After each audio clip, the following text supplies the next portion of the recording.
and my users now ready to start next lecture। तो अब हमारे जितने भी स्टूडेंट्स हैं, पिछले क्लास में हम आप लोग को बता चुके थे फ्लावर का फुल फॉर्म का कुछ टर्म्स हमने इंक्लूड किया था। जैसा कि हम सभी लोग जानते हैं कि सेक्स और रिप्रोडक्शन पढ़ना है और हम flowery plants that is angiosperm के बारे में स्टडी करना है। यानी कभी भी हम जिम्नोस्पर्म के बारे में स्टडी नहीं करेंगे। यानी 12th में सिर्फ और सिर्फ दिया है हमें तो एंजियोस्पर्मिक प्लांट के बारे में। और हमने आपसे पिछले क्लास में हमने बात किया था कि जो भी हमारा एंजियोस्पर्म्स हैं वह सभी के सभी हमारे ज़िंदगी से लेकर जीवन और मरने तक वो साथ निभाता है। वह सब का सब हमारा एंजियोस्पर्मिक प्लांट्स है और उन्हीं सभी में हमको जानना है कि कौन कौन से उसमें सेक्स ऑर्गन्स हैं और किस तरह से वो अपने इन सभी सेक्स ऑर्गन को इन्वॉल्व कर न्यू ऑफस्प्रिंग को प्रोड्यूस करता है। हम ये भी एक पिछले क्लास में आप लोगों को हम बताए थे कि फ्लावर में 6 लेटर्स है जिसमें ओ के बारे में हम बताए थे। ओ का मतलब होता है ऑफस्प्रिंग। दैट मीन्स हम बार बार स्ट्रेस दे रहे थे कि इसका टॉपिक का ही नाम है sexual reproduction in flowering plants. तो यहाँ पर हम कहेंगे कि सेक्सुअल रिप्रोडक्शन में ही इन्वॉल्व होता है फ्लावर, और जब भी सेक्सुअल रिप्रोडक्शन के द्वारा जो न्यू ऑर्गेनिज्म को प्रोडक्शन होता है वह सभी को हम लोग कलेक्टिवली कहते हैं ऑफस्प्रिंग कहेंगे। क्या कहेंगे उसको? ऑफस्प्रिंग कहेंगे। तो यानी हम कहेंगे यहाँ पर से, यानी एक सबसे बड़ी इसकी फीचर्स निकल करके आ रही है यहाँ पर से कि फ्लावर जब भी प्रोड्यूस करेंगे तो ऑफस्प्रिंग को करेंगे। ये कभी भी क्लोन का प्रोडक्शन नहीं करेगा, याद रखना है सबको। अब बात करते हैं हम सेक्सुअल रिप्रोडक्शन की बात करते हैं। हम सेक्सुअल रिप्रोडक्शन किसकी बात कर रहे हैं? एंजियोस्पर्म की कर रहे हैं।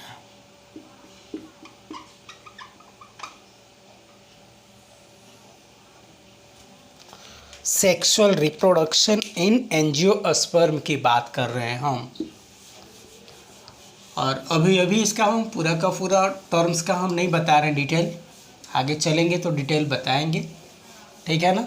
यानी इसके 6 लेटर्स हैं और सारे के सारे लेटर्स फ्लावर का अपना कैरेक्टरिस्टिक फीचर्स को बताता है। बहुत सारे लोग यहाँ कहते हैं हम सिखाते हैं ट्रिक, हम सिखाते हैं आइडिया, हम पढ़ाते हैं ऐसे।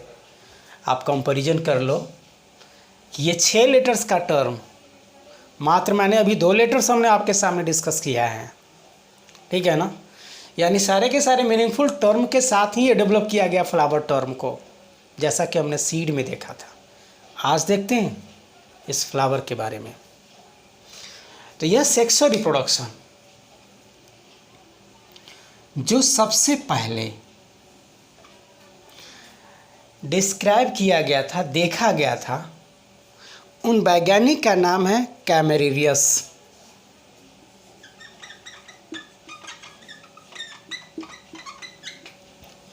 और इन्होंने 1649 ईस्वी में देखा था, 1694 ईस्वी में देखा था। यानी हम कह सकते हैं कि sexual reproduction is first of all discovered by Camerarius in 1694। और किस में देखा था इन्होंने? तो हम बताएंगे, एक प्लांट है जीमेज, एंड राइस में भी देखा था कि सेक्सुअल रिप्रोडक्शन होता है। इन सभी सेक्सुअल रिप्रोडक्शन में इन्होंने ही बताया था कि प्लांट में भी 2 सेक्स ऑर्गन्स होते हैं। यानी बहुत आश्चर्य वाली बात थी, पहले के लोग नहीं समझते थे कि प्लांट में भी सेक्स ऑर्गन होता है। लेकिन हमारे कैमरेरियस साहब ने 1694 में ही बता दिया कि नहीं, प्लांट में भी 2 तरह के सेक्स ऑर्गन होते हैं, जैसा कि एनिमल्स में होता है। एनिमल्स में भी हम देखते हैं कि नेचर का जितना भी एनिमल्स है उन सभी में दो सेक्स ऑर्गन्स होते हैं, एक को मेल सेक्स ऑर्गन और दूसरा को फीमेल सेक्स ऑर्गन कहते हैं, ठीक है। तो उन्होंने बताया था कि all plants contains both sex organs, ठीक है। हमारे कैमरेरस साहब ने बताया था। लेकिन जस्ट लगभग 200 अप्रॉक्स 200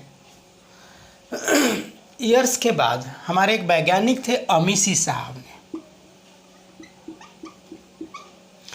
इन्होंने देखा क्या, इन्होंने बताया था कि सेक्सुअल रिप्रोडक्शन तो प्लांट में होता है, लेकिन इन्होंने देखा क्या कि जब सेक्सुअल रिप्रोडक्शन का फॉर्मेशन होता है तो उस सेक्स ऑर्गन में किस तरह से गैमेट का ट्रांसफ़र होता है वो भी देखा पॉलिनेशन के थ्रू।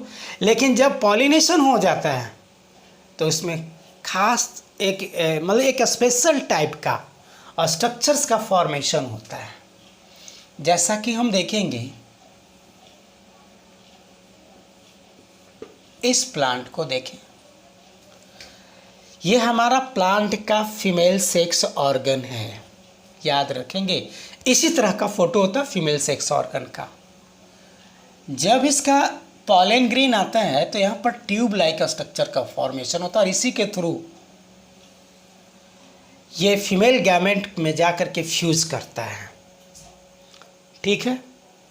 और इन्होंने 1824 ईस्वी में इस बात को बतलाया कि प्लांट में पॉलन ट्यूब की फॉर्मेशन होती है।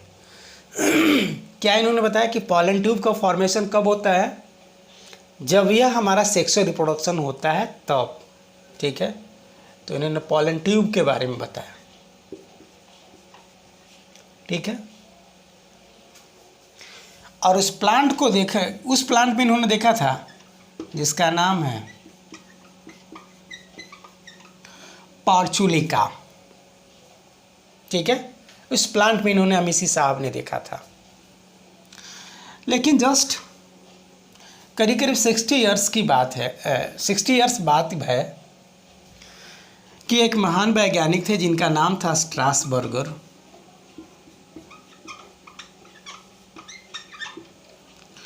और ये 1884 ईस्वी की बात है, जो 60 ईयर्स बाद स्ट्रासबर्गर साहब ने देखा कि अरे वाह, कैमरेरस साहब ने तो हमारा सेक्सुअल रिप्रोडक्शन के बारे में बता दिया, डिस्क्राइब कर दिया, ठीक है।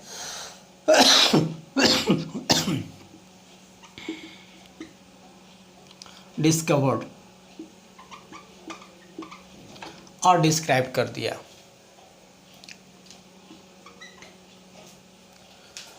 ठीक है।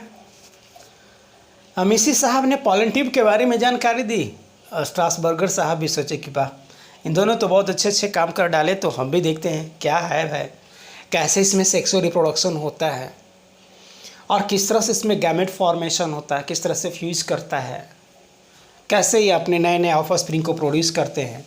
तो स्ट्रासबर्गर साहब ने 1884 ईस्वी में मोनोट्रोपा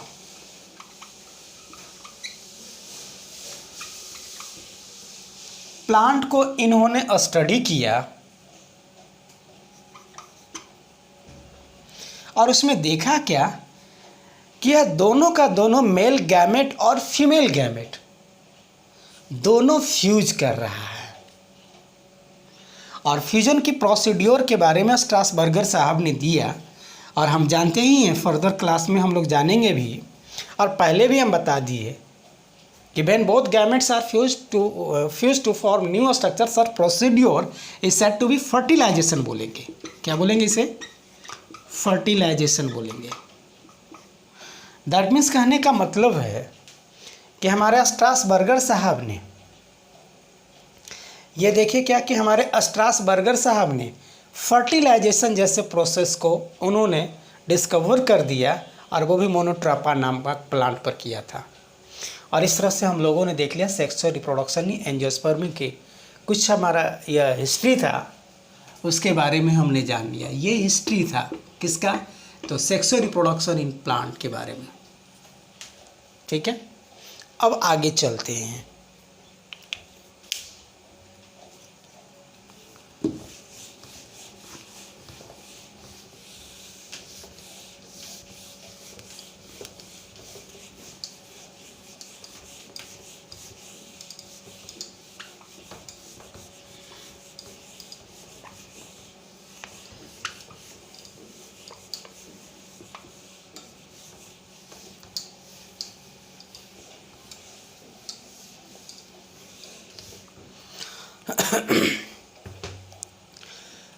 जो भी ह्यूमन बींग्स हैं, हम सभी इस बात को, या आप लोग भी समझते होंगे इस बात को, कि फ्लावर को हम लोग अपने डेली लाइफ में यूज भी करते हैं, हमेशा अपने आसपास इसको देखते भी हैं और हमेशा इसको हम लोग लाइक भी करते हैं। कहना हम ये चाहते हैं कि हमारे जितने भी फ्लावर्स हैं उसके इनफाइनाइट, असंख्य फॉर्म्स भी होता है। फॉर्म मीन्स रूप, ठीक है। उसके पास सेंट और ऑर्डर भी होता है, उसके पास नेक्टर भी होता है और उसके पास असंख्य और अनगिनत कलर भी होता है। तो हम कह सकते हैं कि जितने भी हमारे फ्लावर्स होते हैं इन सभी की फॉर्म्स, कलर, सेंट और कुछ हमारा ऑर्गेनिक कंपाउंड जैसे नेक्टर्स भी होते हैं, जिसके कारण हम लोग उसे याद भी करते हैं और याद इस तरह से करते हैं कि जो एक दूसरे के लिए हम एक सिंबल के रूप में उपयोग भी करना शुरू कर दिए हैं। बहुत सारे ऐसे फ्लावर्स हैं जो तरह तरह का सिंबलिक फॉर्म में आज यूज़ किया जा रहा है। कुछ हमारे रिलीजियस को भी यह सिंबलाइज करता है, कुछ हमारा किसी खास सोसाइटी और कल्चर को भी वह सिंबलाइज करता है। तो इस तरह से हम लोग देख लिए कि नेचर में इतने सारे फ्लावर को यह ह्यूमन बींग्स तरह तरह से यूज़ करता है और पहले से भी हम लोग जान रखे हैं। ठीक उसी तरह से आज हम इस फ्लावर की सेक्स ऑर्गन के बारे में हम लोग को जानना है। ठीक है, किसके बारे में जानना है? सेक्स ऑर्गन के बारे में जानना है। इससे सेक्स ऑर्गन में कौन कौन से पार्ट्स होते हैं, कैसे इन्वॉल्व होता है सेक्सुअल रिप्रोडक्शन में, अभी अभी हमारे कैमरे साहब ने बताया था। और इस तरह से कैमरे साहब ने हम लोग को ये बता दिया कि सेक्सुअल रिप्रोडक्शन में इसके कितने पार्ट्स और कौन कौन से सेक्स ऑर्गन होता है और कैसे कैसे गैमेट का फॉर्मेशन करता है, इसके बारे में उन्होंने डिस्क्राइब किया है। देखते हैं उन्होंने कैसे स्टडी किया, कैसे डिस्क्राइब किया कि सेक्सुअल रिप्रोडक्शन कैसे कैसे होता है इसमें, इसके बारे में देख लिया। एक बात हम लोग सोच सकते हैं कि आखिरकार फ्लावर का डेवलपमेंट होता कैसे है। सोच सकते हैं क्यों होता है, कैसे हो जाता है, क्यों नहीं ऐसा होता कि फ्लावर का बिना फ्लावर का ही डेवलपमेंट होता, और वो भी फ्लावर डेवलप होता है तो किसी खास सीजन में ही क्यों होता है। जैसे एक मैंगो प्लांट को ले लें हम लोग, जब भी उसमें फ्लावरिंग होता है तो स्प्रिंग सीजन में, क्यों ऐसा होता है और कैसे डेवलप हो जाता है उस फ्लावर का। तो आप लोगों ने पढ़ा होगा पिछले क्लास में कि प्लांट बॉडी, यानी 11th में आप लोगों ने पढ़ा होगा कि प्लांट बॉडी में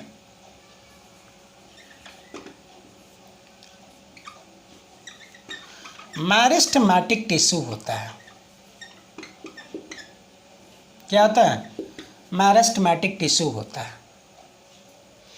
इस मेरिस्टेमेटिक टिश्यू को हम लोगों ने डिवाइड किया था पोजीशन के आधार पर, यानी according to their position it is further divided into 3 groups. जो एपेक्स पर होता है तो वैसे को कहते हैं एपिकल मेरिस्टेम, जो नोड पर होता है उसको बोलते हैं इंटरकैलरी, और जो उसके बॉडी के लैटरल साइड में होता है उसको कहते हैं लैटरल मेरिस्टेम। इस एपिकल मेरिस्टेम यानी ये प्लांट बॉडी है, ध्यान देंगे, बिल्कुल कॉन्सेप्ट के थ्रू चलेंगे हम लोग, रट्टा नहीं लगाना है। मेरा यही हमेशा आवाज़ रहा है, रट्टा नहीं लगाना है। यही है इसका एपिकल मेरिस्टेम है। ये इसका क्या होगा? मेन स्टेम होगा और एक्सिस होगा। इसी मेन स्टेम पर जो एपेक्स है, इसी एपेक्स पर जो टिश्यूज होंगे, मेरिस्टेमेटिक टिश्यूज होगा, इसी पर ज़्यादा से ज़्यादा हमारा मौजूद होगा कौन? एपिकल मेरिस्टेमेटिक टिश्यूज होगा, जिसे हम दूसरे शब्दों में यहाँ पर हम कह सकते हैं सूट एपिकल मेरिस्टेम। मेरिस्टेम, ठीक है, सूट एपिकल मेरिस्टेम ये है। इसी शूट एपिकल मेरिस्टेम में जो भी यहाँ पर बड का फॉर्मेशन करने वाला यानी लीफ का जो फॉर्मेशन होना शुरू होता है, छोटा छोटा सेल लाइक स्ट्रक्चर का फॉर्मेशन करता है, वो मॉडिफाई हो जाता है। एपिकल मेरिस्टेम मॉडिफाई हो जाता है रिप्रोडक्टिव मेरिस्टेम में।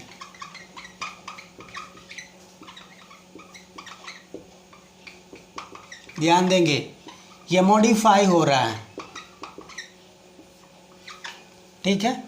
और यही छोटा छोटा जो यहाँ पर मेरिस्टेम सेल्स है, इसी को हम कहते हैं रिप्रोडक्टिव मेरिस्टेम। और ये मॉडिफाई कौन हो रहा है? शूट एपिकल मेरिस्टेम हो रहा है। शूट एपिकल मेरिस्टेम हो रहा है मॉडिफाई इस रिप्रोडक्टिव मेरिस्टेम में। याद रखना स्टेप को, ठीक है। आगे देखते हैं, एक और बहुत इंटरेस्टिंग टर्म हम लोग के सामने आने जा रहा है।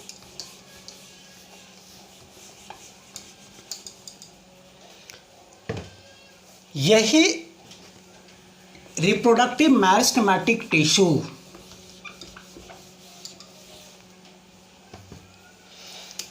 स्मॉल ग्रीन लाइक स्ट्रक्चर का फॉर्मेशन करता है, जिसे हम कहते हैं फ्लावरिंग बड।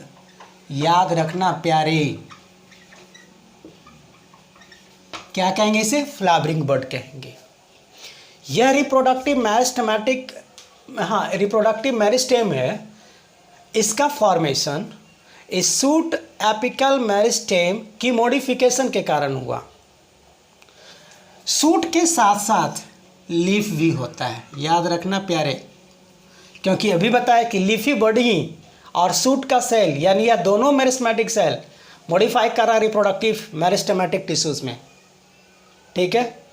और यह फिर चेंज कर जाता है, यानी यह डिफ्रेंशिएट हो जाता है फ्लावरिंग बड में। जरा देखें यहाँ पर, हम अभी अभी लिखे हैं फ्लावर।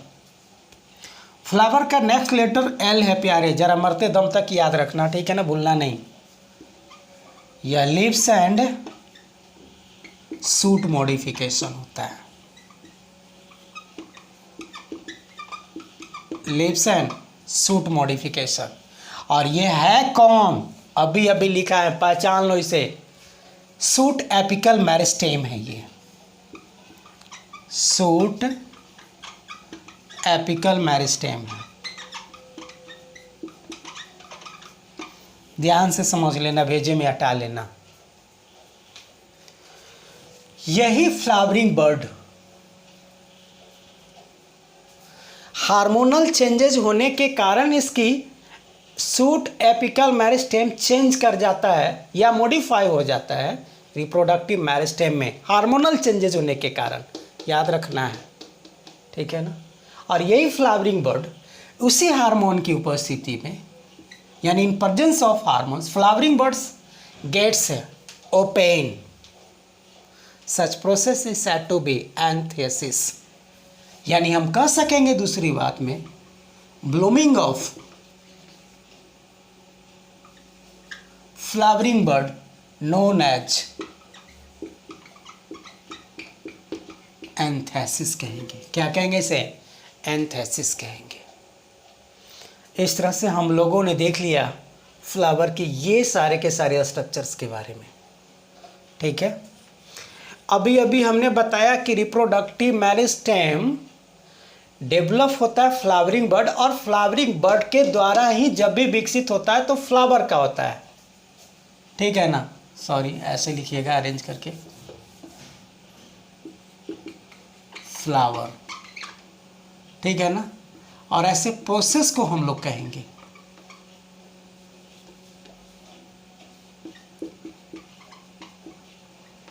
ऐसे प्रोसेस को कहेंगे एंथेसिस। क्या कहेंगे इसे? एंथेसिस कहेंगे, ठीक है। कोई दिक्कत है समझने में? देख ले प्यारे, एफ का फर्स्ट लेटर है, तो फ्लावर का फर्स्ट लेटर एफ है, जो भी बता रहा है। कि भैया जब भी हम डेवलप होते हैं ना तो इस फ्लावरिंग बर्ड के द्वारा होते हैं, ना ही एक्सिलरी बर्ड के द्वारा होते हैं, ना एपिकल बर्ड के द्वारा होता है, और ना ही किसी अनएडवेंटिटस बर्ड के द्वारा होता है। कई तरह का बर्ड्स आपने 11th में पढ़ा होगा। ये बेचारा बता रहा है कि हम भैया जब भी डेवलप होंगे ना तो इसी फ्लावरिंग बर्ड के द्वारा होंगे, ना एक्सिलरी बर्ड, ना और कोई बर्डिंग, ना किसी एडवेंटिटस बर्ड, और ना कोई एपिकल बर्ड के द्वारा। बेचारा सीधे सीधे बता रहा है कि मालिक जब भी हम डेवलप करते हैं ना या हमारी डेवलपमेंट होती है ना वो फ्लावरिंग बर्ड के द्वारा होता है।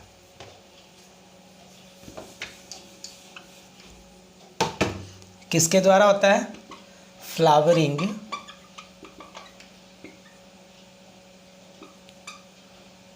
बर्ड के द्वारा होता है। ठीक है। और इस तरह से हम लोगों ने फ्लावर के कितने लेटर्स के बारे में स्टडी कर लिया? 4 लेटर्स के बारे में स्टडी कर लिया हम लोगों ने। अब चलते हैं इसकी कुछ और फीचर्स के बारे में।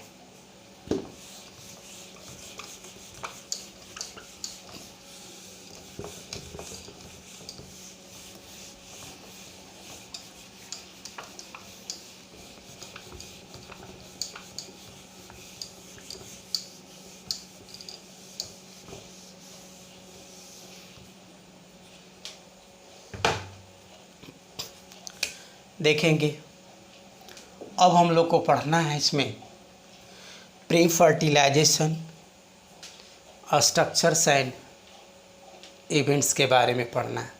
ये तो हम लोगों ने फ्लावर के बारे में इतना पॉइंट्स के बारे में समझ गए। अब हम पढ़ेंगे सब टॉपिक 2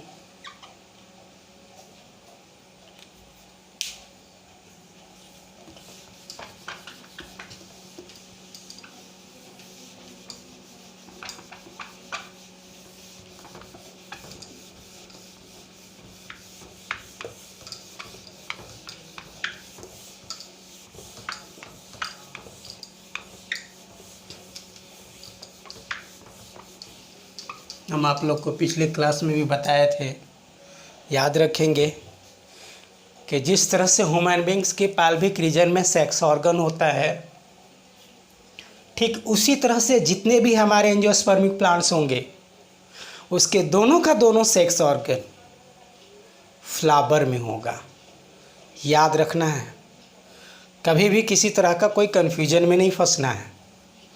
और कौन कौन सा सेक्स ऑर्गन्स है, कैसे डेवलप होता है, कैसे उसमें गैमेट फॉर्मेशन होती है, हमारी सीबीएसई बोर्ड ने और एनसीईआरटी बुक के थ्रू हमारा गवर्नमेंट ये बतलाना चाहती है कि सब टॉपिक 2 में पढ़ो। ठीक है ना? सब टॉपिक 2 में पढ़ना है कि जितने भी हमारे एंजियोस्पर्मिक प्लांट हैं उसमें कौन कौन से सेक्स ऑर्गन है और कैसे कैसे वो इन्वॉल्व होता है, कैसे गैमेट का फॉर्मेशन करता है, इसके बारे में इलस्ट्रेटेड स्टडी करना है हम लोग को। बिल्कुल सीक्वेंस वे में पढ़ना है। हम बढ़िया से पढ़ेंगे लेकिन एनसीईआरटी को आगे रखेंगे और बाकी दुनिया जहान का किताब हम पीछे रखेंगे। यानी मेरा फर्स्ट प्रायोरिटी होगा एनसीईआरटी। और ढेर सारा अभी देखें ना, ये एनसीईआरटी में थोड़ी ही मिलेगा, ये एनसीईआरटी में नहीं मिलेगा। ये जब भी मिलेगा तो वीईआई बायोलॉजी में मिलेगा। ठीक है ना? किसी बुक में भी नहीं मिलेगा ये सब बात। ठीक है ना? सिर्फ मिलेगा तो वीईआई बायोलॉजी में मिलेगा। ठीक है ना? कंपैरिजन कीजिएगा। बहुत सारे चैनल चल रहे होंगे आपके मोबाइल पर, बहुत सारे लोग आपको देख रहे होंगे, आप भी सभी को देख रहे होंगे। देखिएगा बढ़िया से, उनका भी शुरू से लेकर अंतिम तक लेक्चर पढ़िए, मेरा भी पढ़िए, समझ में आएगा। चलिए ठीक है, तो देखते हैं सब टॉपिक 2 का नाम है pre fertilization, structures and events. अभी अभी हमने इसके पहले पढ़ लिया था। सब टॉपिक फर्स्ट था जिसका नाम था फ्लावर। ये अभी हम लोग को पढ़ना है। और इसके बाद पढ़ना है सब टॉपिक 3। सब टॉपिक 3 पढ़ना है बाद में। हम चल रहे हैं किसमें? सब टॉपिक 2 में चल रहे हैं, pre fertilization of structures and events. हम इसकी डेफिनेशन बताए थे कि is that during some cases of sexual events in which formation as well as procedures both are occurs and completed just before fertilization is said to be fertilization of structures and events। बोलेंगे क्या बोलेंगे? fertilization and pre fertilization of structures and events बोलेंगे। ठीक है, इस pre fertilization event और structures के दौरान जो भी हमारे प्लांट के दोनों सेक्स ऑर्गन होता है उसकी सबसे पहले डेवलपमेंट और मैचुरेशन होता है। मैचुरेशन के बाद गैमेटोजेनेसिस होता है और गैमेट ट्रांसफ़र भी होता है। हमने क्या बतलाया? डेवलपमेंट होता है सेक्स ऑर्गन का, मैचुरेशन होता है, गैमेटोजेनेसिस होता है और गैमेट ट्रांसफ़र होता है। तो जो हमने बताया कि सेक्स ऑर्गन का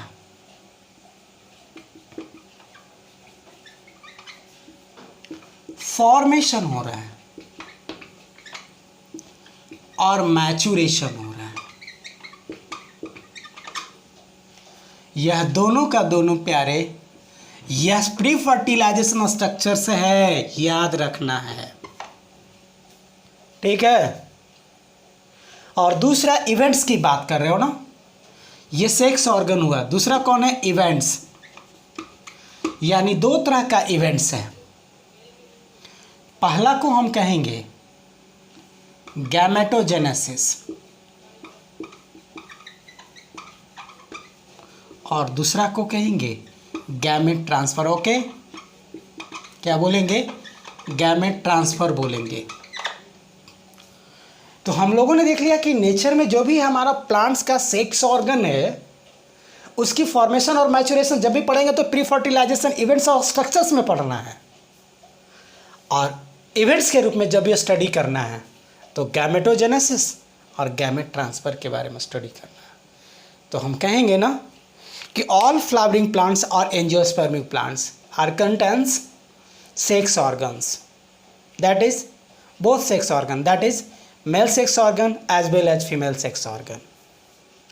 Both sex organs gets mitotically divides and develops into maturity stage, and it get further meiotically divide to form both gametes.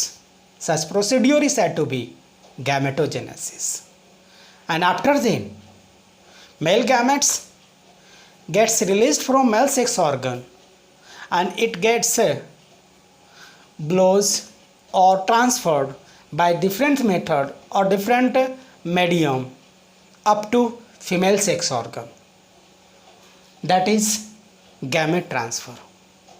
तो हम बताएंगे ना कि ये जितने भी हमारे प्लांट के प्री फर्टिलाइजेशन और स्ट्रक्चर्स और इवेंट्स है इसे 2 ग्रुप में डिवाइड कर दिया गया। कितने ग्रुप में? 2 ग्रुप्स में।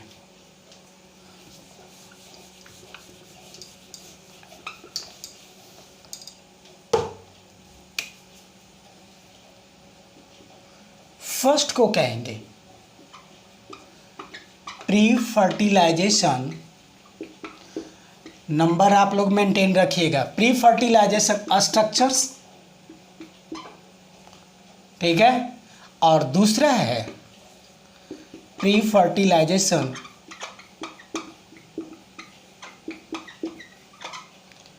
इवेंट्स है।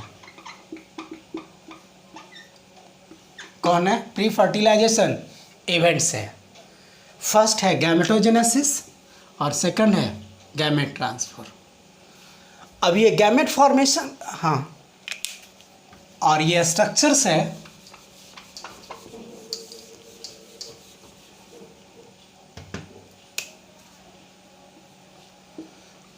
मेल सेक्स ऑर्गन और दूसरा है फीमेल सेक्स ऑर्गन। ये फर्स्ट हुआ, ये सेकंड हुआ। समझ में आ रही है बात। प्री फर्टिलाइजेशन स्ट्रक्चर्स को भी हमने दो ग्रुप में क्लासिफाई किया, मेल सेक्स ऑर्गन और दूसरा फीमेल सेक्स ऑर्गन। यह प्री फर्टिलाइजेशन इवेंट्स है, यह भी दो ग्रुप में डिवाइड किया गया, gametogenesis and gamete transfer.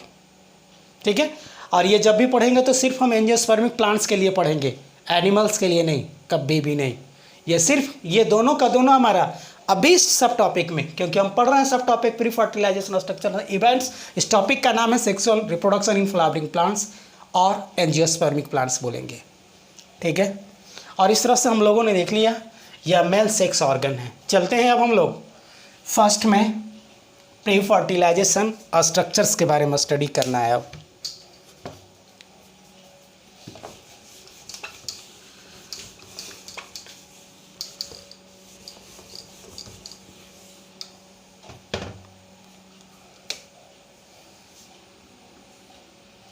First है मेल सेक्स ऑर्गन।